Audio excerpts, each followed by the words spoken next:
At Nedbank Private Wealth, we understand that real life, lived by real people, is seldom perfect. As a young single mother of 2 small children, life isn't always easy for Simpiwe. Her daily hustle doesn't quite cover her monthly expenses, but since they've moved to the big city, things are looking better. She often worries and wonders what would happen to her children, Tato and Sandy, should she pass away before her youngest Tato goes to big school. But what can she do? Her family are of the traditional belief that one must not tempt fate by speaking about death or planning for death.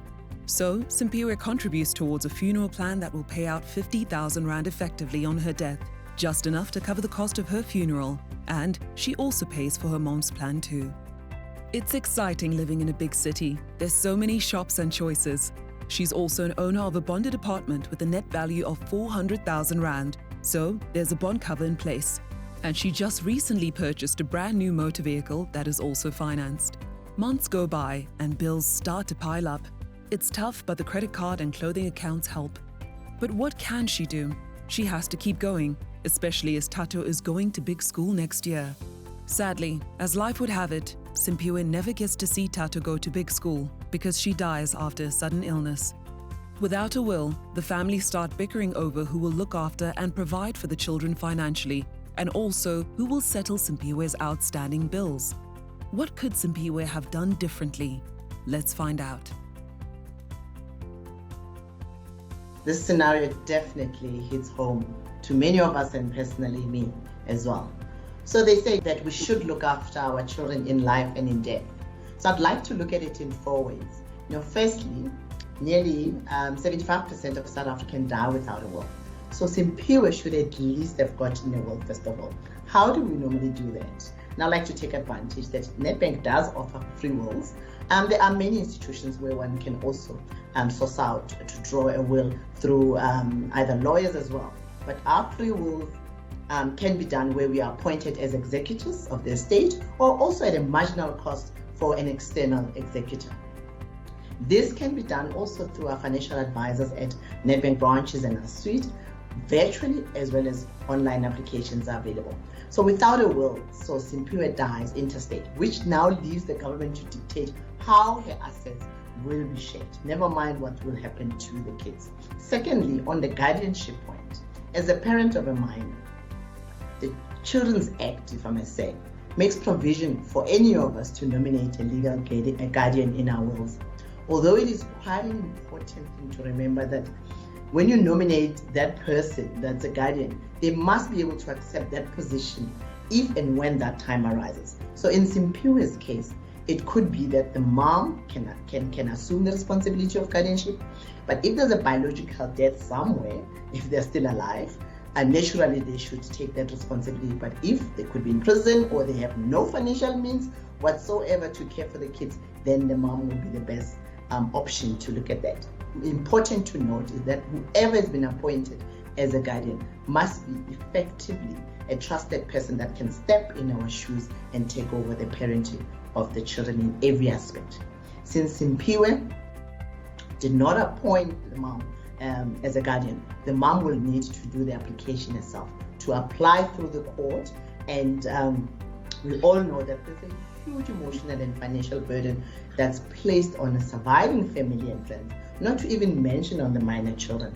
This may also mean that she would have to apply for a state grant to support the kids financially, which is sadly very common, and we know how much that is.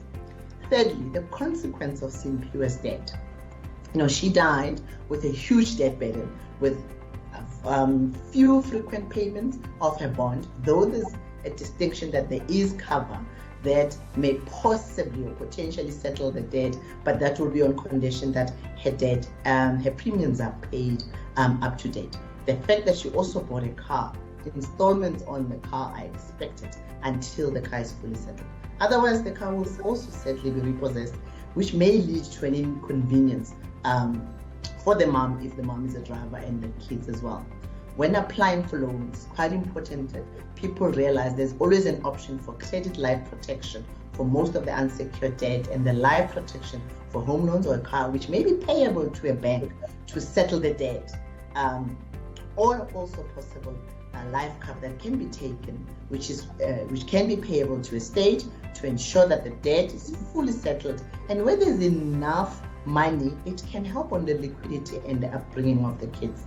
But where there is no liquidity, unfortunately, whoever may be responsible in finalizing the estate of Simphiwe, they'll have to sell some assets to settle the debt that she's incurred.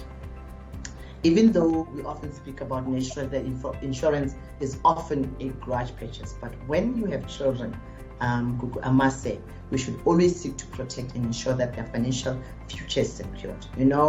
To also know that to avoid the misuse of the life cover proceeds by guardians, possibly a testamentary trust can be formed from the will, which would be beneficial to help the financial needs of the kids. So it is quite great that Simphiwe had provision for funeral expenses, which is quite common through a funeral cover. However, with an extra few rands, life cover would have been a better option, which covers funeral expenses, but at the same time, it leaves a lot more for kids to survive. I think this last part, which is quite important, it's reference to Nikki as well, is making a file of life where you store everything. I always say, even to my own personal kids, that you may never get a second chance to say where is what at the time of the demise. So keeping your will in a file where somebody will easily access it. And in that file, you include, among other things that Nikki will put in detail, but a schedule of whatever income that mommy was relying on, the expenses and policies that were paid, list of investments, assets and debt, and also important who to contact from your employer or whoever that was your source of the income that was derived by Simphiwe. That's quite important. So put simply, without implementing any of the advice that we've just alluded to earlier, the kids and Simphiwe's mom will be left with a huge debt burden, financially destitute and possibly homeless. Thank you, and over to you.